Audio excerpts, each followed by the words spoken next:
Em 2024, a agroindústria brasileira registrou uma expansão de 2%, refletindo o desempenho positivo do setor ao longo do ano. Mesmo diante do resultado positivo, dezembro trouxe uma retração de 0,5% quando comparado com o mesmo mês de 2023.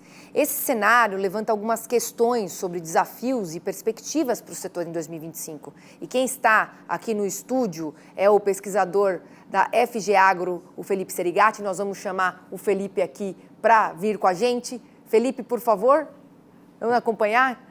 O Felipe vai falar com a gente agora. Tudo bem, Felipe? Como é que você está? Tudo bem? Obrigado, Flávia. Tudo jóia? Tudo jóia? Por favor, pode ficar aqui nesse daqui. Maravilha.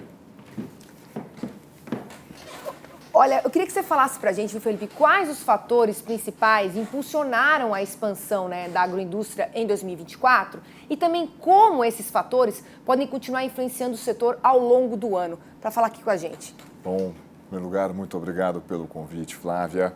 Então, 2024 foi um ano curioso para a agroindústria, tá? Então, qual que foi? Se você for olhar o agregadão teve um crescimento. Boa notícia. Só que a agroindústria está conectada com a economia brasileira, tá? Não são dois universos distintos. E a economia brasileira veio apresentando um processo de desaceleração. E foi justamente isso que a gente viu na agroindústria. O que nós temos dentro, então? O que explica essa dinâmica? Então, o mercado interno brasileiro ele está excessivamente aquecido. Isso, por exemplo, bateu na inflação. Então, vocês apresentaram ali a respeito da inflação de alimentos. A inflação de alimentos incomoda os domicílios, incomoda o Palácio do Planalto, mas não incomoda tanto o Banco Central. O Banco Central está mais preocupado com a inflação no setor de serviços. Esse é mais complicado de você lidar. E aí, qual é a reação do Banco Central? Subir a taxa de juros e tentar desaquecer a economia. Só que desaquece para todo mundo, inclusive para a agroindústria.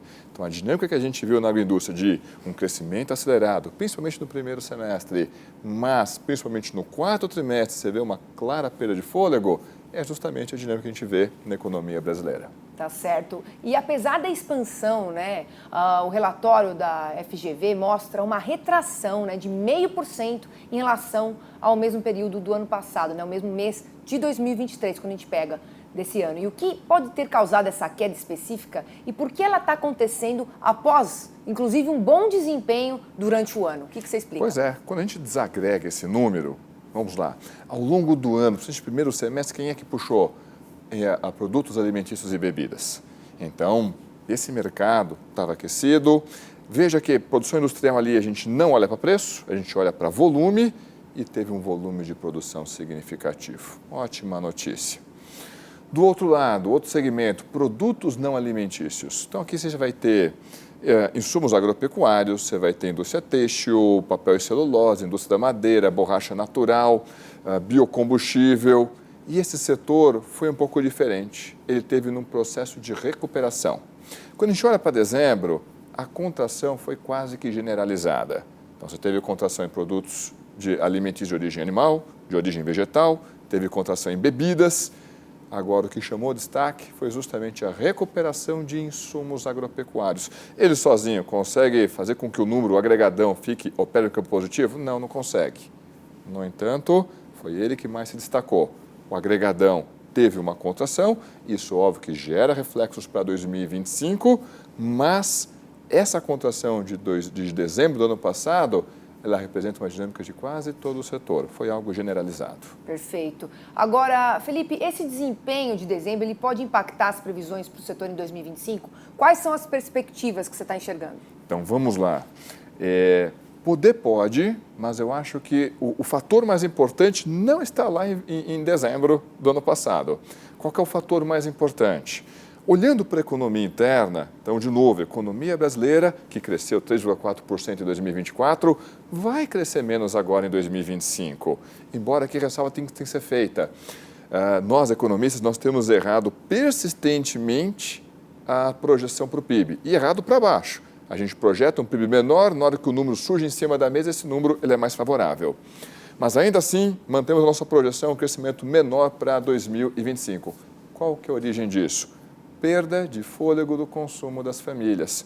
O consumo das famílias permaneceu bastante aquecido em 23 e em 24, Só que os motores disso, principalmente o mercado de trabalho, está demonstrando sinais de desgaste. Eu sei que o pessoal vai dizer, como assim sinais de desgaste? A taxa de desemprego continua baixa. É verdade, o desemprego continua baixo, mas a expansão da remuneração média está perdendo fôlego já no quarto trimestre. Então, a remuneração média em algumas regiões teve aumento, mas foi um aumento inferior à inflação, ou seja, o poder de compra diminuiu. Então, a gente já está vendo sinais de desgaste nesse modelo de crescimento impulsionado pelo consumo. E isso, naturalmente, acaba chegando também na nossa agroindústria. E quais são os principais desafios que a agroindústria pode enfrentar, né, daqui para frente? E quais ações, principalmente, Serigati, que podem ser tomadas para minimizar justamente os riscos e garantir uma retomada um pouco mais consistente em 2025? Então, para 2025, talvez a melhor estratégia seja, vamos tentar desenhar um 2026 um pouco melhor, tá? Então, 2025, desafios. Número 1, aquela robustez que a gente viu no mercado de trabalho em 23 e 24, no mercado interno, não deve ter a mesma consistência em 25. Temos por quê? Que a gente viu em 23 e 24 não era sustentável. Segundo ponto, custos de financiamento, custos de capital vão permanecer elevados. Então, a gente tem decisão do Banco Central, aqui agora no final do mês de março, provavelmente vai ter mais uma elevação e essa taxa de juros, ou seja, o custo do dinheiro vai permanecer elevado ao longo de todo o ano de 2025. Mas isso olhando aqui para dentro, e quando a gente olha para fora, porque uma parte da agroindústria brasileira, ela interage, ela exporta bastante. Vamos pensar na cadeia de proteína animal, vamos pensar em papel e celulose, vamos pensar em café. Só que a gente está tendo muita turbulência lá fora, muito atrito justamente na área comercial. Por que tem se discutido agora uma possível recessão na economia dos Estados Unidos no primeiro trimestre? Em termos estruturais, tem algum problema lá? Não, mas está tendo tanto ruído a respeito de qual que vai ser a tarifa, qual que vai ser a carga tributária, vai poder comercializar sim ou não, que os projetos de investimento, até mesmo aqueles contratos mais de curto prazo, o pessoal está deixando na gaveta. Vamos esperar o cenário ficar um pouco mais claro para a gente tomar a decisão. Naturalmente, isso pode refletir, talvez de maneira positiva, se abrir oportunidades para o agro brasileiro, mas a gente não pode descartar também que alguma dessa turbulência respingue no nosso setor. Então, tem desafio sim ao longo de 2025, inclusive para a nossa agroindústria. E quando não tem, né, Serigati? Sempre tem. Me fala uma coisa, e quando não tem? E existem fatores, né, externos, como mudanças econômicas ou políticas, que podem afetar de uma forma negativa o crescimento da agroindústria em 2025 ou o que, né, ou há outros setores que vão poder gerar impactos adversos e agregar aí alguma influência, né, no setor? Então, vamos lá. Isso vai depender de qual cadeia nós vamos estar tratando, né? Quando a gente olha para a indústria de produtos alimentícios e bebidas, em termos de matéria-prima, na média, vai ter uma condição de preço um pouco melhor, tá? Isso agrada uns e isso prejudica outros. Vamos lá. Farelo de soja. Bom, farelo de soja, a gente já viu ele operando com preços mais elevados, por exemplo, em 2023. Agora, em 2025, uma safra recorde, isso deve acomodar os preços. Aí vai chegar o pessoal do milho vai abrir um sorriso e vai dizer, opa, esse cenário não é o equivalente para mim.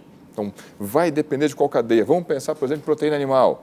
Gente, a demanda interna a demanda para os nossos produtos no setor externo está muito aquecido. Vale para a carne bovina, vale para a carne de frango, vale para a carne suína. Ou seja, está o pessoal dessa cadeia de produtos alimentícios de origem animal dizendo, se não houver grandes turbulências, provavelmente vamos ter mais um ótimo 2025. Tá certo. Olha, Serigati, obrigada por ter vindo aqui presencialmente. Eu que agradeço. Olha, eu sei que o você estava ali, convite. você estava batendo um ótimo papo ali com o Arthur Miller, não é verdade? Exato. Tive que te chamar ali um pouquinho no susto, mas obrigada aqui pela sua explicação. Já sinta-se convidado outras vezes para a gente entender todo esse cenário econômico aqui que a gente espera para o Brasil, com tantos, né, vetores influenciando, tantas instabilidades, então a gente tem que sempre estar de olho. Eu costumo dizer que o Mercado e Companhia faz previsões do tempo, como você estava conferindo com o Arthur, mas também previsões aí de cenários econômicos. A gente sempre tenta colocar aqui o caminho à frente para o produtor rural. Obrigada mais uma vez. E eu que agradeço o convite, é um privilégio estar aqui, Flávia.